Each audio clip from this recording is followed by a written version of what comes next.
আসসালামু আলাইকুম রহমতুল্লাহ। আশা করি প্রিয় শিক্ষার্থীরা সকলেই ভালো আছেন এবং আজকে আমরা যারা ন্যাশনাল ইউনিভার্সিটি ভর্তি পরীক্ষার জন্য যারা প্রস্তুতি নিচ্ছেন এবং পরীক্ষার সামনে তাদের জন্য সাধারণ জ্ঞান ক্লাস এবং সাধারণ জ্ঞান ক্লাসে আমরা জাস্ট দেখবো যে কোনগুলো ইম্পর্টেন্ট, শুধু গুরুত্বপূর্ণগুলোই আমরা পড়বো। ঠিক আছে, তো দেখেন প্রথমত এখানে আমাদের যে প্রশ্নগুলো দেওয়া আছে, যেমন বাংলাদেশের আয়তন কত বর্গ কিলোমিটার, অ্যান্সার হবে 1,47,570 বর্গ কিলোমিটার।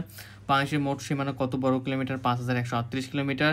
বাংলাদেশ, আমি দ্রুত পড়বো, তোমরা জাস্ট এটা রিভিশন হিসেবে ইউজ করবে। ঠিক আছে, বাংলাদেশের স্থল সীমা কত বর্গ কিলোমিটার, বাংলাদেশের স্থল সীমা 4,427 কিলোমিটার। বাংলাদেশ জলসীমা কত কিলোমিটার, 711 কিলোমিটার। এরপর বাংলাদেশের ভারতের সাথে সীমান্ত কত কিলোমিটার, এটা হবে হচ্ছে 4,000। আমাদের আচ্ছা একটু জুম আউট করে নিই, এক্ষেত্রে তোমাদের জন্য বেশি ভালো হবে। ওকে, আই হোপ যে তোমরা খুব সুন্দরভাবে দেখতে পাচ্ছ। বাংলাদেশ মিয়ানমারের সাথে সীমান্ত কত কিলোমিটার, 271 কিলোমিটার। বিশ্ব জনসংখ্যা বাংলাদেশের অবস্থান কততম, 8তম। তোমরা এটা রিভিশন হিসেবে ব্যবহার করবা। বাংলাদেশের আঞ্চলিক সমুদ্র সীমা কত নটিক্যাল মাইল, 12 নটিক্যাল মাইল। বাংলাদেশের অর্থসীমা কত নটিক্যাল মাইল, 200 নটিক্যাল মাইল। ওকে, বাংলাদেশের স্বাধীনতা দিবস কবে পালিত হয়, 26শে মার্চ। বাংলাদেশের বিজয় দিবস কবে পালিত হয়, 16 ডিসেম্বর। বাংলাদেশের সশস্ত্র বাহিনী দিবস কবে পালিত হয়, 21 নভেম্বর। তো এটা হচ্ছে বাংলাদেশ বিষয়গুলির মধ্যে আমাদের কিছু গুরুত্বপূর্ণ এমসিকিউ, মোস্ট ইম্পর্টেন্ট। এরপরে আমরা দেখব প্রাচীন বাংলা জনপদ। দেখো এখানে হচ্ছে বাংলাদেশ প্রাচীন পূর্ণ নগর কোথায় অবস্থিত, মহাস্থানগড়। বাংলাদেশের প্রাচীনতম নগরী ঐতিহাসিক স্থান কোনটি, মহাস্থানগড়। ওকে, ফাইন।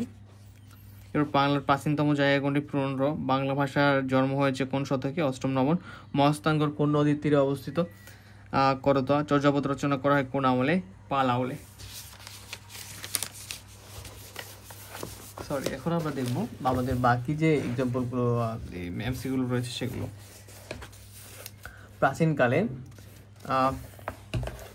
প্রাচীনকালের সমতট বলতে,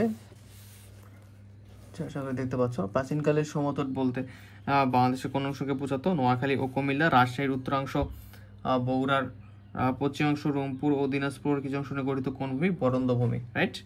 এবার প্রাচীন গৌর নগরীর অংশবিশেষ বাংলাদেশের কোন জেলায় অবস্থিত, চাঁপাইনবাবগঞ্জ। মহাস্থানগড় যখন বাংলার রাজধানী ছিল তখন এর নাম কি ছিল, পূর্ণনগর। ওকে, এরপরে প্রাচীনকালে এই দেশের নাম কি ছিল, বঙ্গ। প্রাচীনকালে এই দেশের নাম কি ছিল, বঙ্গ। বাংলার আদি জনগোষ্ঠী কোন ভাষাভাষী ছিল, অস্ট্রিক। প্রাচীন পূর্ণনগরের বর্তমান নাম কি, মহাস্থানগড়।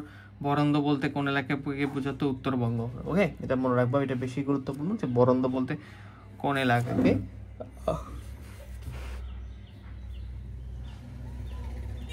মৌর্য ও পুণ্ড্রবন্দের বংশের রাজধানী কোথায় ছিল, মহাস্থানগড়ে। এবং এরপরে হচ্ছে অতীশ দীপঙ্কর বাংলাদেশের কোন জেলার অধিকারী, কোন জেলার অধিবাসী, মুন্সিগঞ্জ। অতীশ কোন দেশে বৌদ্ধ ধর্ম প্রচার করে বিখ্যাত হন, তিব্বত। আর্যরা কখন বাংলায় আগমন করে, খ্রিস্টের 1ম দশক। আর্যরা কোন ভাষায় কথা বলে, বৈদিক। রাইট। এরপরে হচ্ছে বৈদিক ভাষাকে সংস্কার করে কোন ভাষার জন্ম হয়, সংস্কৃত। ব্রাহ্মণদের ভাষা ছিল নিচের কোনটি, সংস্কৃত। সাধারণ মানুষ কোন ভাষায় কথা বলে, প্রাকৃত ভাষা থেকে নিচের কোন দুটি ভাষার জন্ম হয়, পালি ও অপভ্রংশ। ভারতীয় উপমহাদেশের মধ্যে প্রথম সমাজের নাম কি, মৌর্য সাম্রাজ্য, চন্দ্রগুপ্তের। এরপরে আমরা এখানে দেখবো চন্দ্রগুপ্তের বা মৌর্যের সময়কাল কোনটা, খ্রিস্টপূর্ব 324 থেকে 300 অব্দ। চন্দ্রগুপ্ত প্রথম কোথাকার সিংহাসনে বসেন, পাটালির পুত্র। উপমহাদেশ থেকে কে প্রথম গ্রিকদের বিতাড়িত করেন, মগধের রাজা চন্দ্রগুপ্ত মৌর্য। এখন মেইন টপিকটা বা মেইন পেপারটা হচ্ছে আমাদের আজকে এটুকুই। এবং নেক্সট ক্লাস যারা আরও চাও যে ক্লাসগুলো এরকম ইম্পর্টেন্ট যে প্রশ্নগুলো শর্ট এমসিকিউ সেগুলো যদি চাও তোমরা কমেন্ট করবা, সেই অনুযায়ী তোমাদের ক্লাসগুলো লং হবে। তো নেক্সট পার্টে আমরা বাকিগুলো দেখার চেষ্টা করবো ইনশাআল্লাহ। ধন্যবাদ, আসসালামু আলাইকুম।